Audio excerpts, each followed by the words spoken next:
Welcome to Thinking Green. I am Rana, and today our show is recorded with Michelle Louise Bicking. She is this year's Green Party candidate for governor of Connecticut. And welcome, Michelle. I know it's not the first time you've been on the show, but I think the other times were pre-COVID, so we got to talk in person. This is true. But I'm glad we have the opportunity to talk over a Zoom meeting. I guess I want to start by just way of introduction, asking you a little bit about what your background is, because we kind of know what the backgrounds of the two major party candidates for governor look like. They're both, wealthy white businessmen with a limited amount of public service in their resumes. And so I suspect that your background is a little bit different. So I thought it would be great if you could share it. Just a little. Good morning, everyone, or whenever this recording reaches you. My background is the exact opposite, even though I was the assistant manager for my mom's restaurant from ages 18 to 32. And I have quite a bit of business management in my background. It's majority, I would say, over 20 years worth of direct service, human services. My training is also slightly different. I mean, I have a bachelor's in Spanish and Latin American studies. I have a first master's in public administration and a second in social work with a concentration emphasis in gerontology. I've always been drawn to the idea of service as a lifelong profession. And my run for governor is just an extension of my role, of my calling. So, yeah. So, yes, it is the contrast. And so I guess it makes sense when you first agreed to run for this office, I think it was very soon that you hit upon a theme for your campaign that would kind of put that mindset front and center. Do you want to talk about that? Sure. I think it came out of conversations with you and others in the party, as well as it's reflecting on what truly matters to us. The status quo right now in politics, and has been for several years, is that there is only two parties, and they share rule between the two of them, but nothing quite gets done. Just issues get pushed from one side to the other. So being able to have the opportunity to hear from other people who do not fit that binary, who have points of view or perspectives on the direction of the state or the direction of this country should be going, has often been limited to sound bites or afterthoughts or a random post on Twitter. But to be able to bring that front and center, and to have groups of people who may come from very different walks of life, who have, different experiences of their own, but they're all worthy of sharing. Getting those people together and actually seeing how we can collectively move forward is something that just really resonated with me. I thank Shirley Chisholm, I thank Fannie Lou Hammer a lot, because they framed the conversation about having access to this so-called table where decisions are made for all of us. So we need to make more room at the table for those who are most affected by those decisions, and the indigent, the poor, the working class, the underclass, people who are living in the shadows under bridges, in this state and beyond. I mean, those are the people who you need to hear from, because they are the vast swath of folks who are highly underrepresented or misrepresented in the public sphere. So.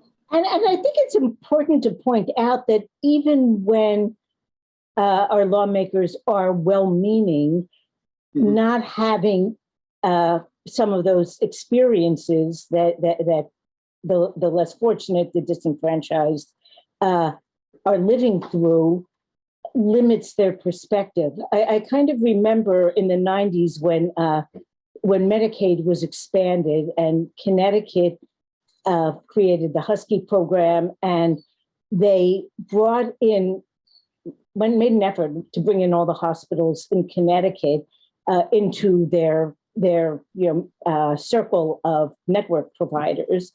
But what they didn't do was bring in any hospitals in other states in the beginning.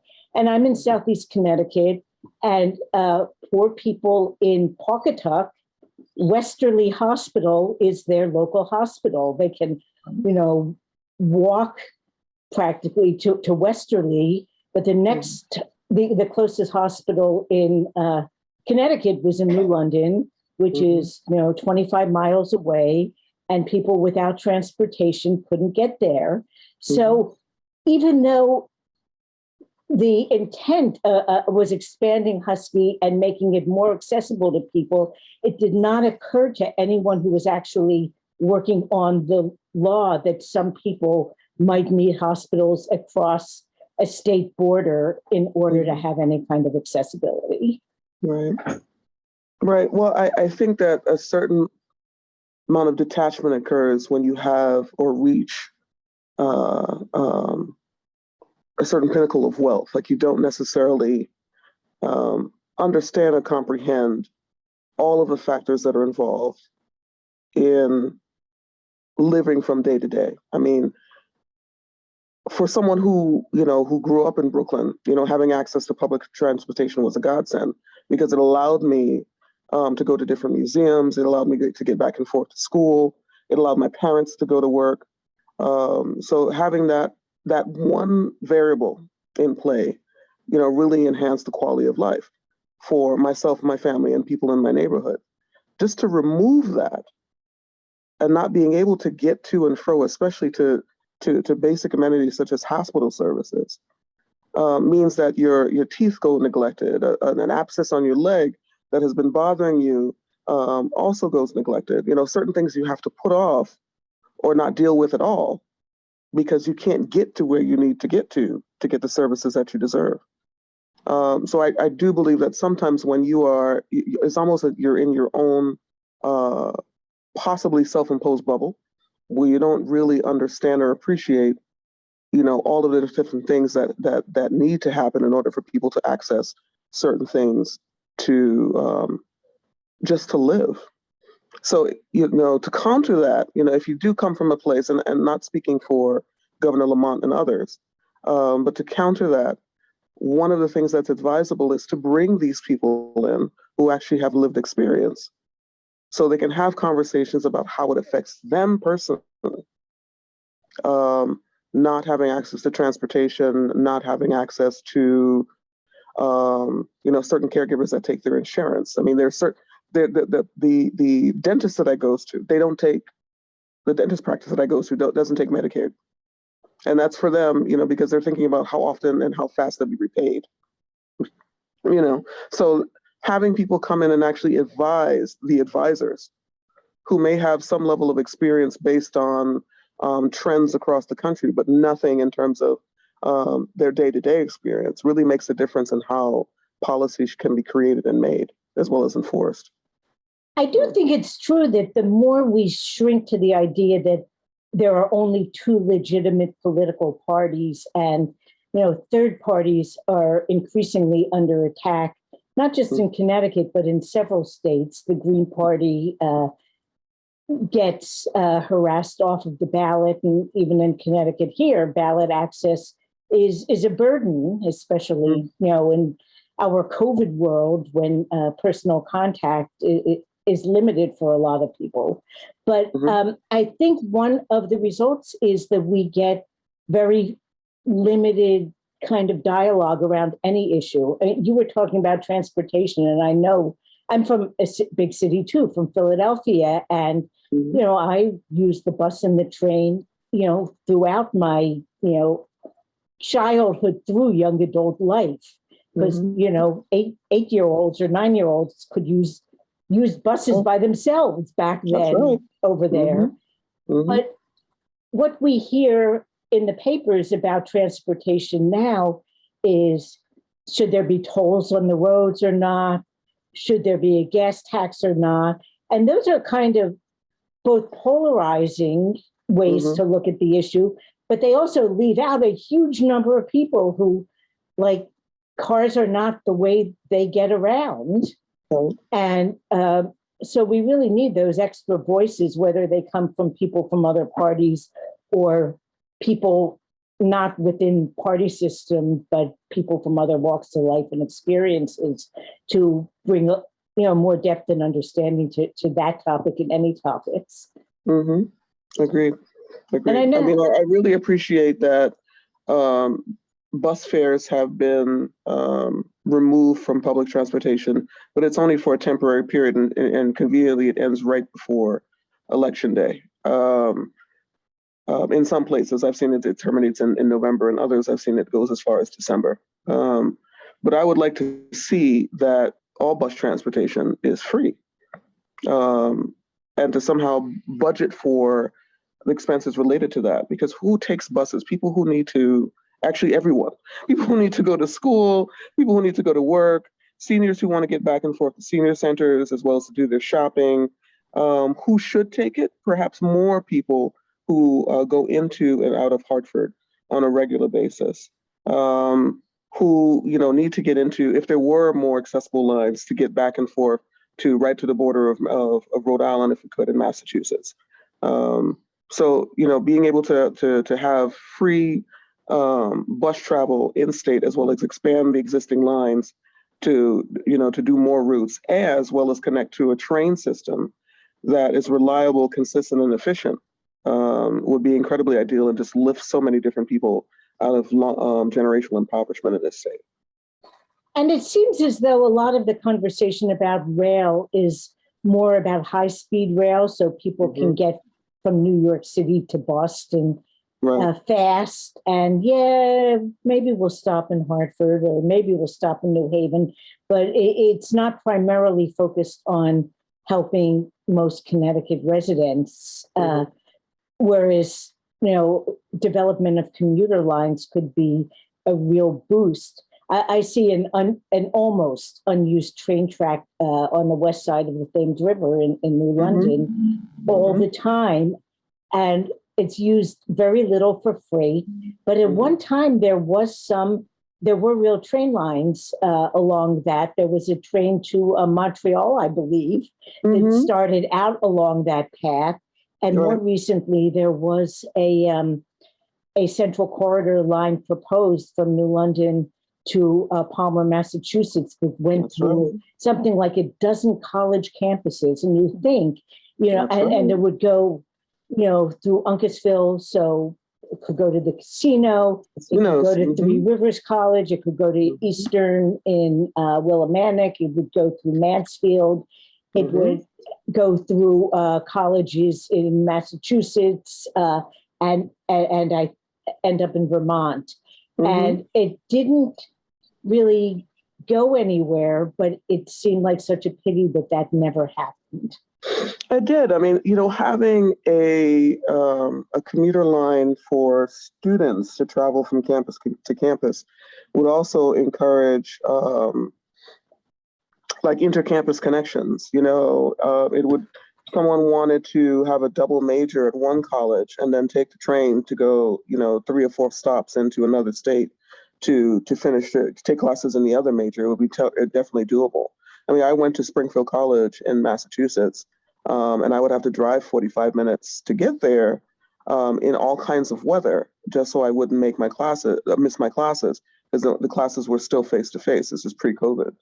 How much easier it would have been from Tallinn to be able to drive to my nearest rail station, park my car, hop on a train, and get to Springfield area, and the campus is fairly walkable, and take my classes and then go home, knowing that there's an evening line to come home, to take the train home to. It would have made an amazing difference. And all the time that I spent in cars, where I could have been sitting in a train reading, catching up on voicemail, all of those different things that you're able to do when you're sitting in transit versus being the one who's behind the wheel, I think it's a huge missed opportunity in order to make that happen. I think so many people would benefit. And since Connecticut is facing a brain drain and a family drain, it would really encourage people to come and live here because even though housing is pretty pricey, comparably to New York State and to Jersey and some parts of the greater Philadelphia area, we actually have some very competitive rates in terms of having homes for sale that families can afford. So it would really enhance the quality of the state overall just by touching on how to make it more manageable by mass transportation. And as you were talking, I was thinking how it seems as though increasingly, and not just in Connecticut, there's this mindset of like every person's kind of responsible for themselves. And so savings in one area don't, and costs in related areas aren't seen to cancel each other out. So, the rail system you propose, I imagine people would say, wow, that would cost so much. How will we pay for it? Without taking into account how much there is a cost burden of not doing it. Correct. But it's a little harder to quantify that cost burden, but it's certainly there. I think, going to school in Philadelphia, 60 years ago, but there were no public school buses. We all took just public transportation. Right. We could buy school tokens, which I think every week we paid like 75 cents for 10 tokens. And we took the city bus to and from our schools. So imagine how much more have a school system having to pay for student transit, especially in this age of magnet schools, how much costlier that is, just bottom line than having a system that accommodates students and everyone else. Right. So I imagine, in terms of how to finance the project, a series of interconnected projects was that, there's federal grants, available in terms of all phases of operation in order to get the rail system off the ground. And then in addition to that, you have opportunities to reach out to the universities themselves and ask for their investment, almost as if you're buying like a section of a highway, for their investment into the rail system. So they can have a reduced rate for students that commute. I think all children under the age of 15 to 18, depends what the numbers look like. You have to look at population and all and whether it's feasible. And all seniors over the age of 52 should be able to travel on our rail system without cost. Where the money would come from is in terms of fares as well as funding. But yes, the beauty of, in mine eyes, of having a transportation that is viable and efficient is that it's just there are just so many opportunities to really break bread with different groups of people that may not spend time in Connecticut.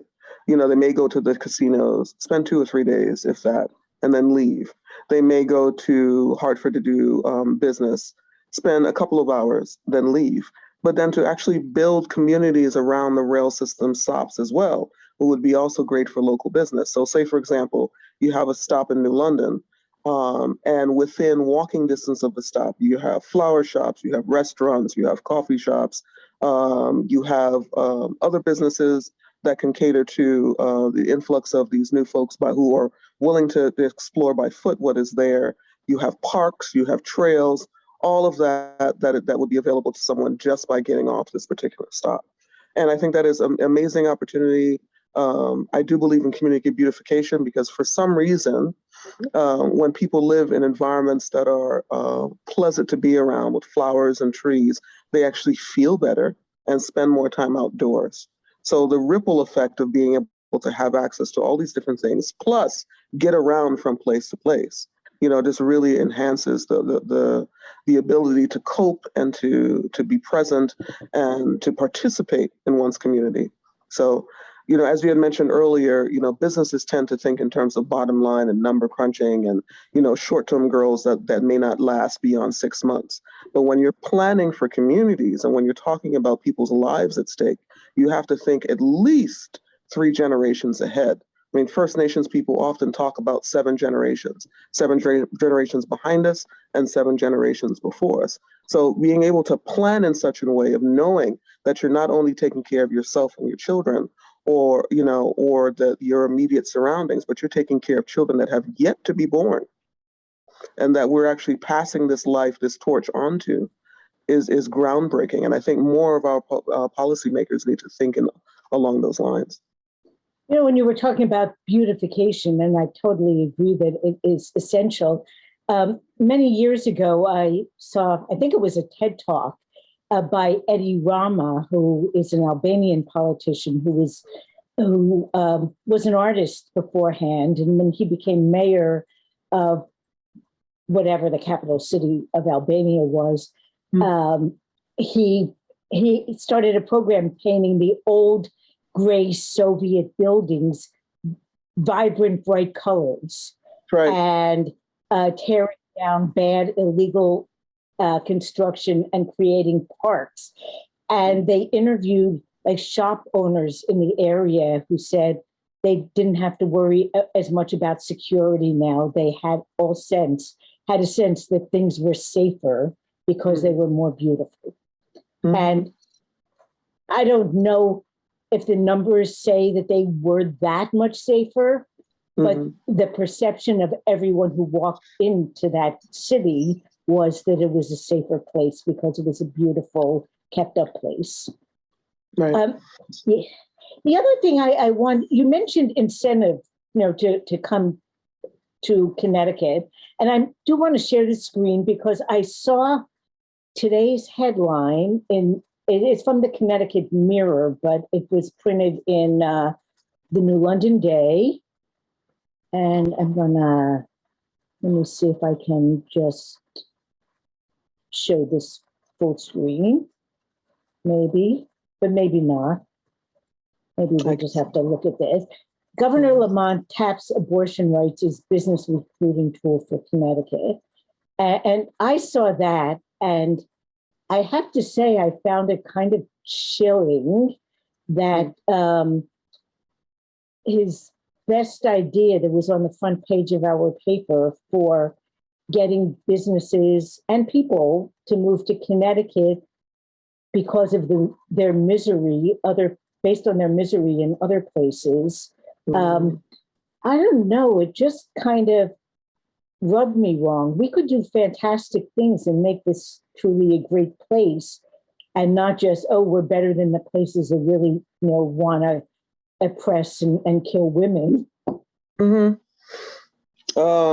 I was reading today, early this morning, about, and it was on TikTok. I recently opened up a TikTok account, and I'm slow. I need a 12-year-old to explain it to me a little bit better.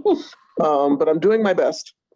And I was reading a posting from someone who was saying that there is another body of females that have no control over their preferences or their sexuality at all, and that's livestock. And I kind of agree there, because I don't appreciate when someone uses a person's bodily autonomy, because not all women have uteruses, correct? So, but a person's bodily autonomy as a recruiting tool to garner business support, to attract other residents to the state.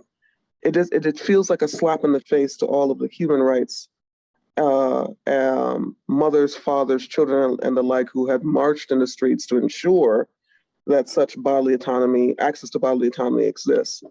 And I'm just surprised that passed muster in terms of the governor's advisors to even have that as something posted in a local newspaper. Instead of we have a lot to offer as a state. We have our beaches. We have, in some areas, a very top-notch education system. We have, just a range of amenities that rival other states that we can offer.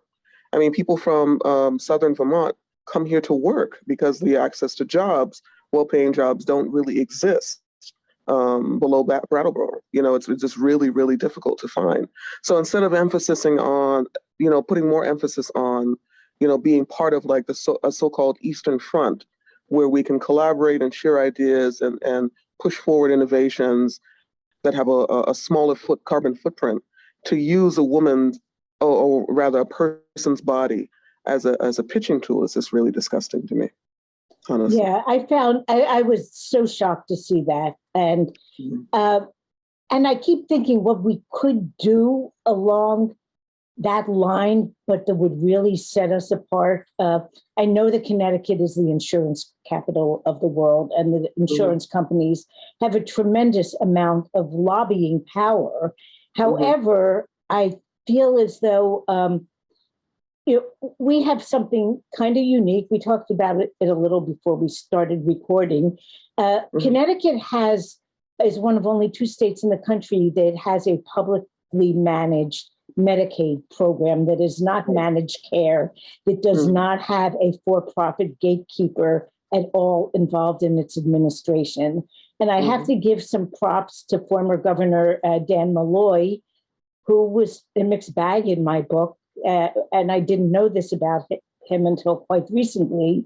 But when he became governor, he wanted to do something that made a big splash, and some disability and health access rights people convinced him that this was the way to do it. And they got rid of all the managed care and just took on Medicaid as a state. It has been a money saver because the profit motive is not part of that net cost of providing health care. And if you talk to people who have Husky insurance, usually they like it. And I have to say, I have a lot of friends who purposely, if they're in kind of low wage jobs, they purposely make sure they stay within that threshold, that they have access to Husky insurance, because those same jobs, if they got their health insurance through those jobs, it would be much worse coverage. And I've also... I am particularly grateful, not to interrupt, but I am particularly grateful for Medicaid options for children. Because, being able to get comprehensive dental care, my physician's practice, I have a family therapist there for myself and my son. Since we have a standing relationship, he was willing to take Medicaid when I was out of work, and offer the same level of services. So I must say that for children in particular, Medicaid has been a godsend. And we could to expand it to other sectors of society who don't have to make sure they fit into this very narrow bracket in order to be eligible, would also be life-saving. And I also think that we should also combine all the different parts of insurance, so that there is no, separate benefit for dental care. There's no separate benefit for routine eye-related visits. That you just have a package that is taken and accepted by majority of providers in the state. So you don't have to feel like, in order for me to gain access to proper health care, I have to have this job that has blah, blah, blah, blah, blah. It is one of the public goods that should not be something up for discussion. It just should be available to people. Well, I think that and I've talked to providers also who say that Medicaid is one of the easiest insurance providers to deal with. People like pediatricians, for example. You mentioned the great coverage for children. So I think it seems as though Connecticut has been in the legislature willing to gradually expand the pool of recipients of Husky, of Medicaid. But imagine what would happen if it were kind of expanded to, for everyone to be able to access it. I know so many small business owners that struggle both for themselves and for their employees. Municipalities, usually beyond city employees, town employees, the second line item in terms of expenditure is health insurance for everyone. Right. That's right. So there will be no argument in terms of raising a person's wages to a point that they're livable. Working Families Party had posted a post on Twitter about how the minimum wage has been increased to $14. in state. And I responded, I said, well, that's still not a livable wage. So to being able to not even have that as a possible excuse, that because we have to pay into this health benefit system in order to provide part of this benefit package to employees, to remove that from the equation, there really is no reason why people should not be earning much more than they are.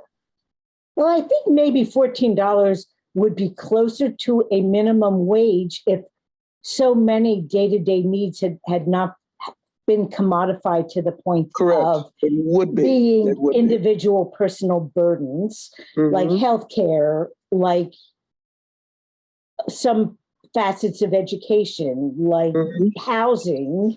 I mean, so many of these other things that are very expensive now, transportation. It's a burden on the individual, and that $14 an hour just doesn't cover any of that. Yeah, so, it's closer to $25 an hour. Yeah, at this point.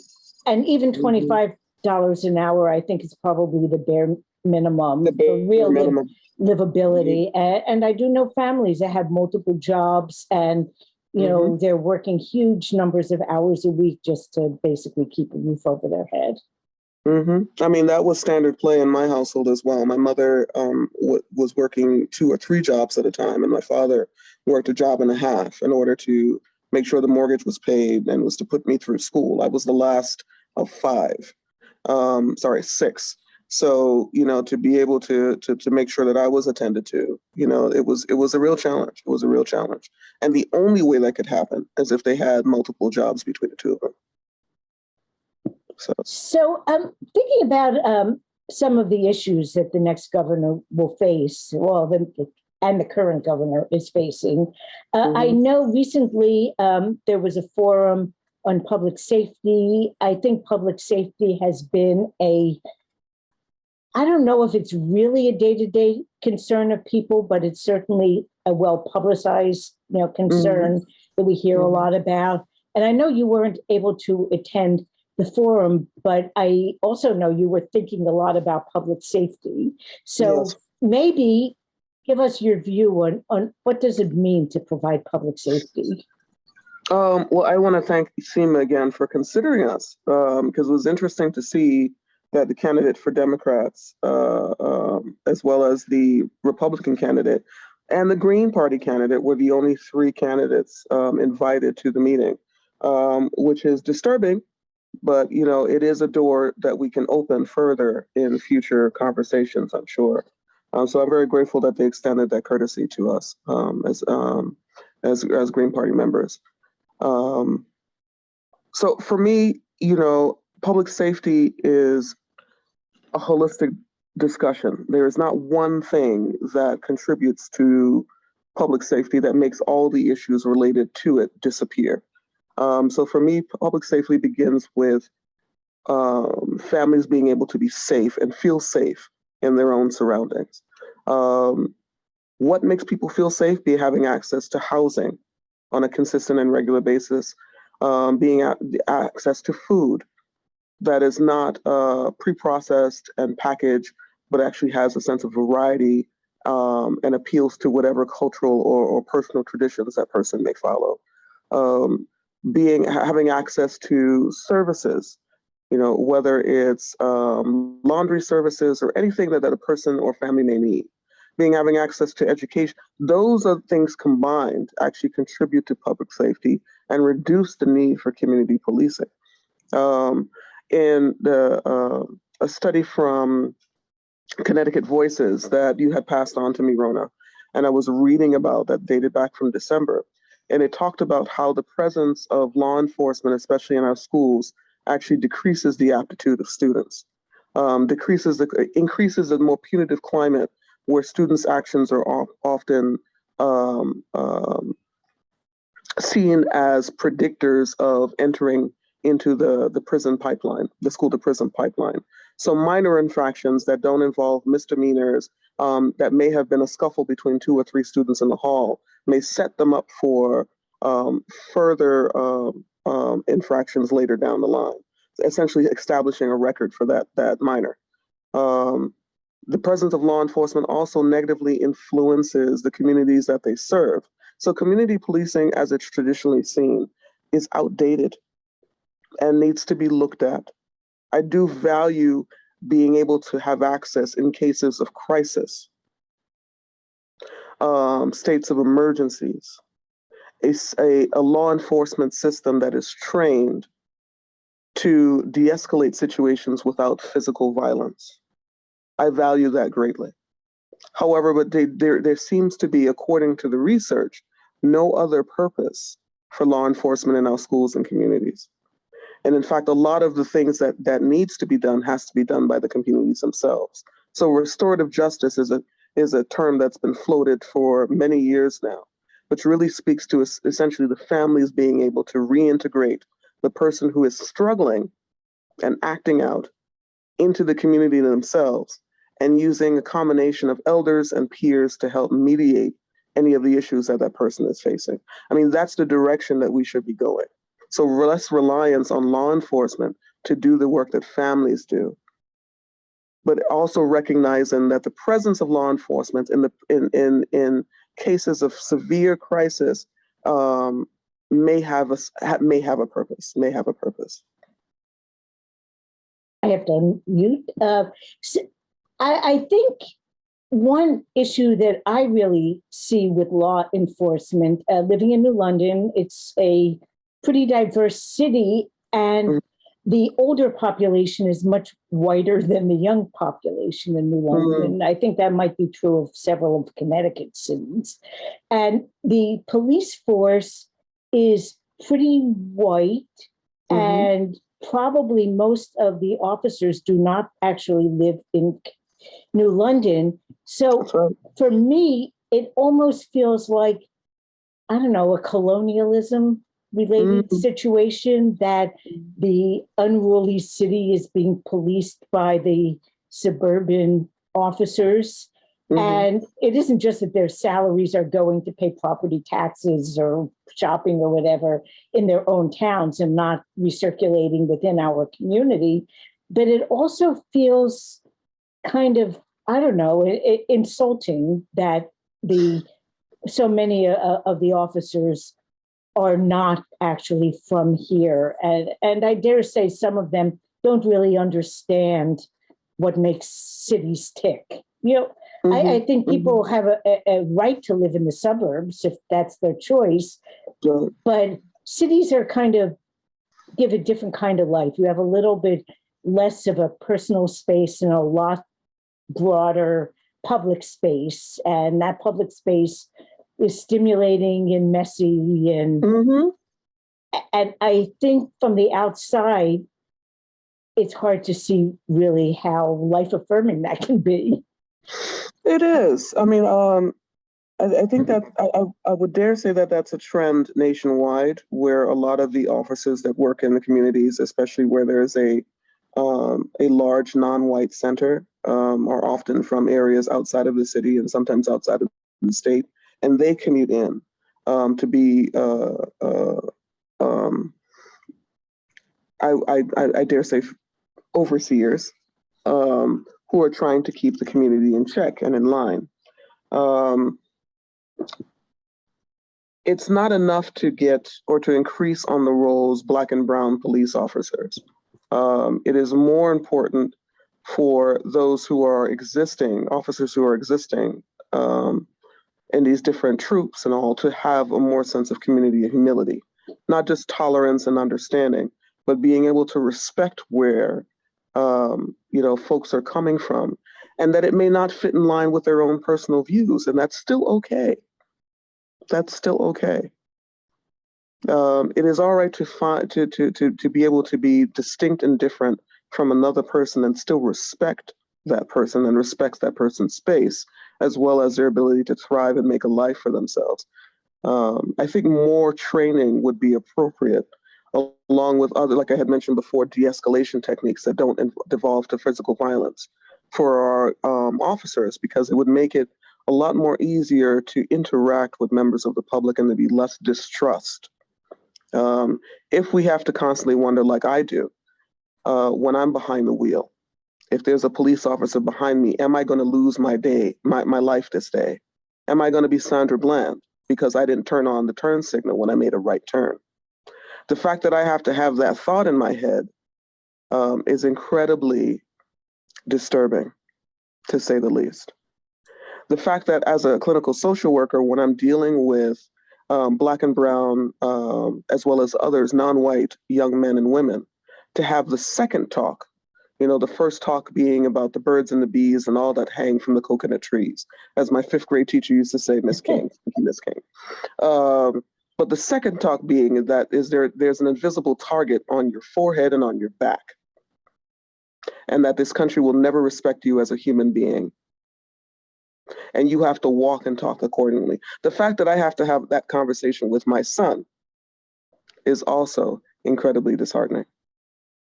And it stems from having a system that delegates all of this power to this group of people to manipulate and disregard the human rights of others for the sake of keeping it lawful, for following the rules. And I think that we need to really take this system apart and look at it for what it is, an extension of the system of enslavement in this country that really hasn't been wiped out, that really hasn't been tangled with. If we're going to have law enforcement officials in this state, what does that truly mean for the dignity of the people who live here, for our children? Maybe we really need to revisit what it means to be a police officer in this state and what responsibility that carries. And should we consider that any unlawful on their point, from their perspective, attacks on humankind in this state, should that come from their funds versus being pulled from state coffers to pay for it? I'm willing to have a conversation about that with anyone at this point.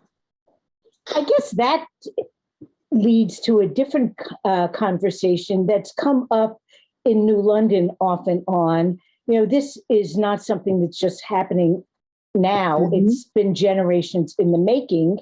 And mm-hmm. so, more and more I go to events and there's, a land acknowledgement that this land was stolen, that we're standing mm-hmm. on was stolen, mm-hmm. Tribal land, but also reparations for, descendants of slaves. Mm-hmm. And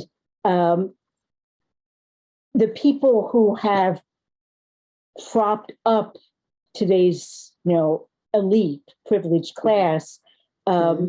are often left without wealth right now. So what is your view on reparations? I've been hearing more and more, like what can be done in a tangible way, not just words acknowledging that, right. Yeah, we're on land that was stolen, but what can we do to really start to at least re-level the playing field a little, mm-hmm. even if it isn't really totally restorative? Mm-hmm. Mm-hmm. For me, the conversation around reparations is something that's incredibly complicated to initiate as well as to follow through, because I'm concerned about being tangled up in blood quantum issues facing many First Nations people about proving themselves Indian enough for membership into particular tribes and bands, as well as being able to garner funding from or recognition from the federal government. So my concern amongst people who identify as member of the African diaspora, how would we go about the same without avoiding that, right? So there were in a time of our history, in the 1800s especially, a lot of people who were forced into pressed into working in plantations that came from Barbados and Antigua.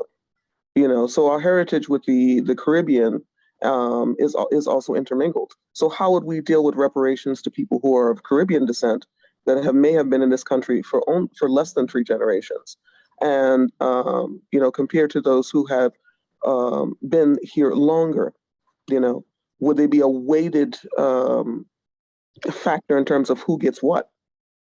So when I look at reparations, I think of Acknowledgement is the very beginning. It is the most minimal thing that you can possibly do to recognize that we're on stolen land, founded and built by stolen people, right?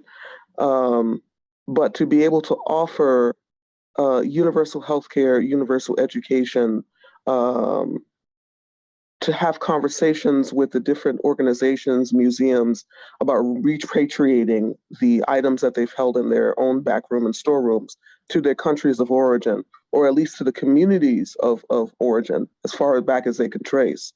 I think that goes a lot further in terms of making sure that what was taken is returned to the best of its ability. We cannot wipe history clean.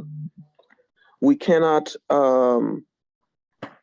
do a do-over on how this country was founded, and still the institutions, there's still blood at the root of all of the institutions, from education to food systems, all of that.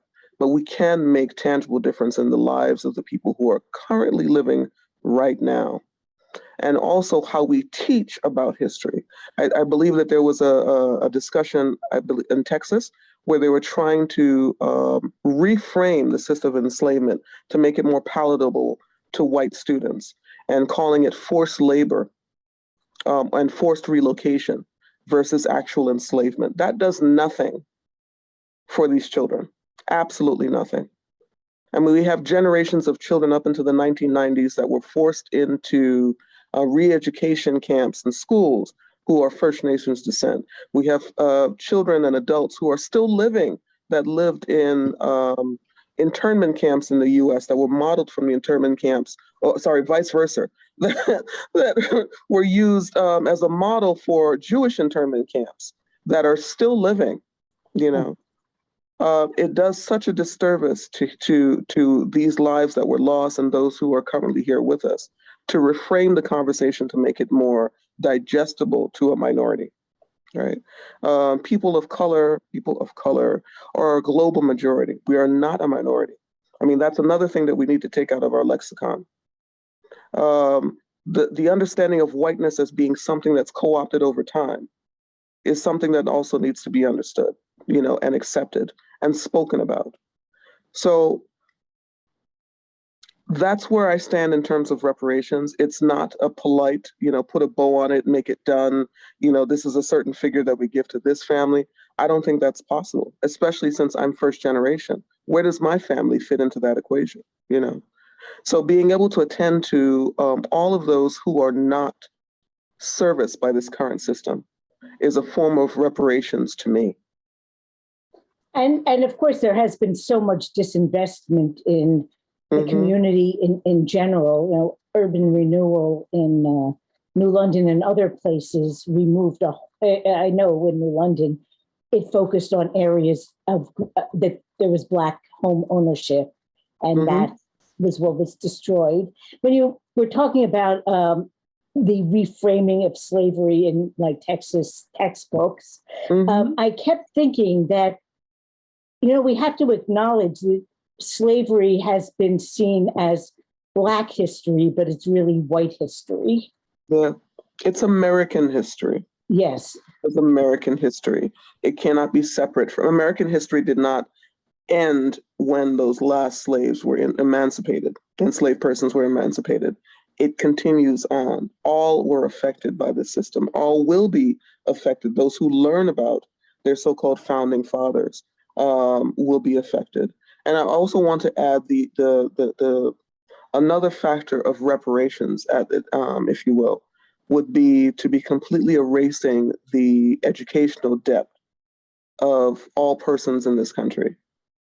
Because 40%, I believe, or was there, I think the figure was 40% increase in the overall wealth of Black people in particular would happen, and I may have my numbers wrong, forgive me, if the educational loans were erased, which is something in the power of the president. He could actually say that this, we're going to remove this, instead of like doing this graduated, some people with disabilities or some people with this measure of community service. It doesn't make any sense to me. Just wipe it clean. Wipe it clean. That would do so much for people who are trying to figure out how to position themselves for the long term, are trying to figure out how to buy homes and to invest in their 401ks or whatever mechanisms they use to save for the future, as well as their children's future. So I think that would also, in addition to the other things I mentioned, really make a dent in, what we supposedly stand for in this state, in this country. Well, we have about 5 minutes left. And so I wanted to talk a little bit about like the realities of running as a minor party candidate in Connecticut, and to kind of make a pitch, because to run as a Democrat or Republican, all a person has to do is get the party nomination. To run as a Green Party member, the ballot line has to be secured line by line by line. So we are currently in the process between now and August 10th of petitioning so that Michelle's name will be on the ballot, Cassandra Martineau, who is running for lieutenant governor, her name is on the ballot, and a few other Green Party candidates for statewide offices like Secretary of State, Treasurer and Controller. So I'm going to share the screen so people can look at what the petition looks like. And Connecticut being Connecticut, every town needs to have its own name typed into it. So it's got to be done in a very non-environmental way, one town at a time. And we are seeking people who will help collect signatures. We need to submit 7,500 validated signatures in order to get our candidates' names on the ballot. In practical terms, that means anywhere between 10 and 15,000 is more of a target, because depending on where we're collecting the signatures, the rejection rate might be between 10% and 30%. You know, if you get signatures from your friends and your neighbors and your relatives, they'll probably mostly be valid. If you go to a big event and get names, people might be on the wrong page. They might really not be registered to vote. We don't know. So a lot of those will be rejected. So if people, I have a screen at the end that people can contact if you want to help with that effort. We're hoping to find 50 to 100 people who will commit to getting about 100 signatures each. And 100 signatures, it's several hours work, but it's not like a job. But we are offering compensation for people who want to really collect a lot. I'm going to go to the next page. We have handouts. This isn't the whole thing, but if people ask, seeing these petitions, what's the Green Party about? It's a little bit of information about it. Actually, it's a bigger piece than this particular one, and has the information about the Green Party in both English and Spanish on it. And I did want to, before we forget, mention that on Sunday, July 10th, we are going to have a party to kind of officially launch this campaign. It will be at the Voluntown Peace Trust on Beach Pond Road in Voluntown. There's a conference center there, the Musty Center, and we will be there from 5 to 7 p.m. It's after Sailfest in New London. Sailfest is pretty much closed down by 5 in the evening on the 10th. So people from New London can certainly head up. We realize it's kind of a dinner hour, so we will have food. It'll be a big table. We'll have hopefully a lot of people and a lot of food around it. And I did want to give people information, contact information. If you want to petition, there's an email address, gpctpetitions@gmail.com. And we can get people everything they need and instructions for doing it, blank forms.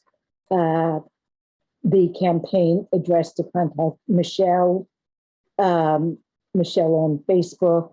The website is a little bit still in progress. There are too many pages that still say under construction, particularly about policies that we haven't quite completely gotten together, but it is up in the on the internet. It just, if you waited a few days before looking at it, you might get a little more content than if you did today. But I wanted people to know that there are ways that if you're watching this, if you want to get involved and help, or to get involved and meet and talk to both Michelle and Cassandra, you can come to that event. Then we have the information.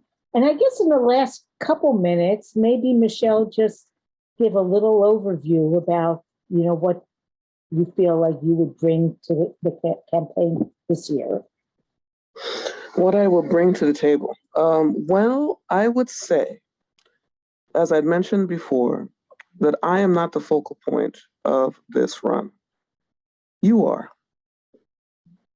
People who believe in having a right over their own bodies, of being able to commune safely in their homes, in their neighborhoods, having access to quality foods and education for their children without having to go to more affluent towns in order to receive either.